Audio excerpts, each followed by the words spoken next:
Assalamualaikum warahmatullahi wabarakatuh.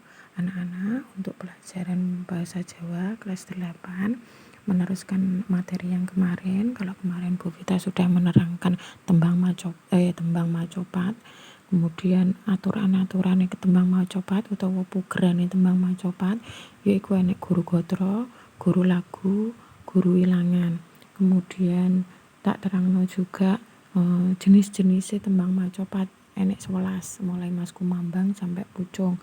Kemudian isine teko tembang 11 iki apa ae. Nah, iku wis minggu kemarin.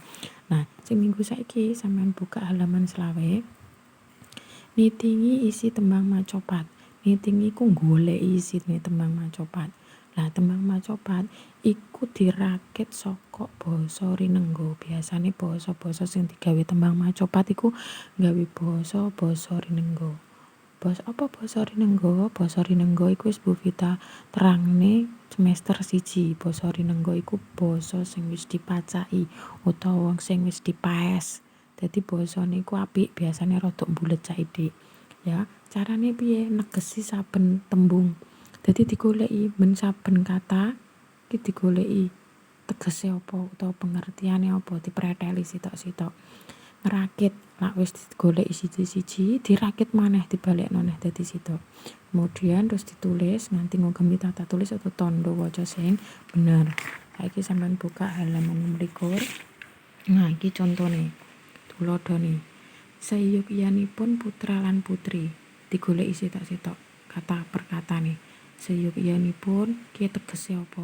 Putra lan putri jelas sampeyan wis ngerti. Dadi wong sing ngaweh tuladha. Dadi sukses gedene wis ngerti kabeh. Miturut wong tuwamu, marang wong tuwa kudu bekti nganti tekan dewasa. Kowe kudu nggugu. Nah, yen pengen mlebu swarga dibarengi rajin ibadah aja lali dadi wong pracaya. Nah, iki ning kene iki dipreteli sitok-sitok seyogyanipun, seyogyanya, seharusnya, sebenarnya. Tuladha kuwi conto, bekti hormat, nggugu kuwi nurut. Nah, iki contone ngene iki. Nah, isi teko iki apa to?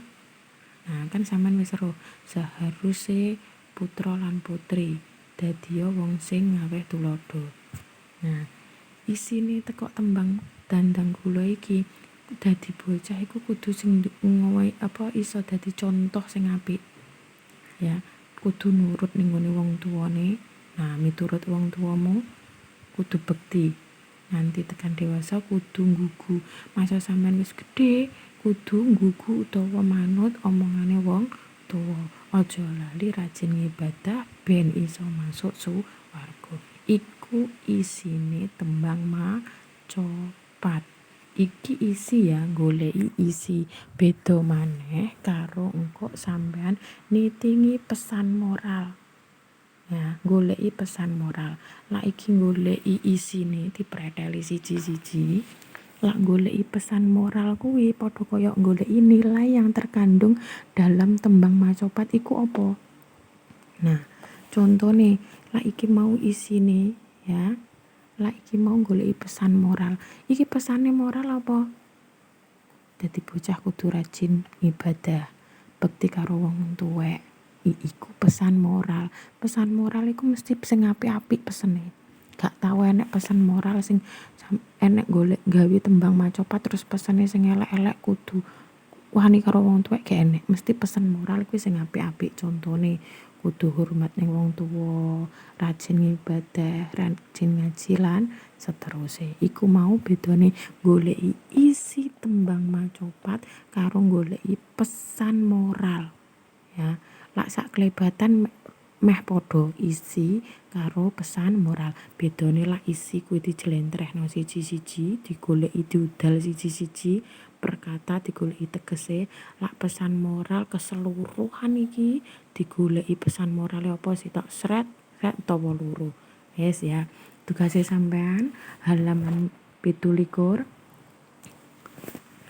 halaman 26 gledhen karo 17. Nah, iki enek tembang iki sampean goleki 1, 2, 3, 4 sampai 5 ya. Patmo. Teko tembang-tembang iki digoleki iki tembang klebu tembang apa? Sebutne tembung iku kata sing sampean anggap sing angel sampean gak ngerti tegese utawa gak ngerti artine iku apa sampean tulis. Golekana tembung sing nomor 2 iku mau tegese apa? Goleki ning pepak utawa ning kamus. Sampeyan searching ning Google ya gak apa-apa. Gancarno tembang ing dhuwur. Gancarno iku maksude jlentrehno. Isine iku mau apa? Kemudian pesan moral. Nah, iki sing pesan moral sing iso dijupuk teko tembang iku mau apa? Nah, lak wis ditulis ning buku tulis utawa ning iki digarap ning LKS ya entuk, kemudian difoto, kemudian go hasilnya diupload di e-learning. Ya, carane masuk kelas online, kelas basa Jawa genap, terus tugas K13. Terus kirim upload ya. Selamat mengerjakan, selamat belajar, semoga selalu sehat, semoga selalu bahagia ya. Wassalamualaikum warahmatullahi wabarakatuh.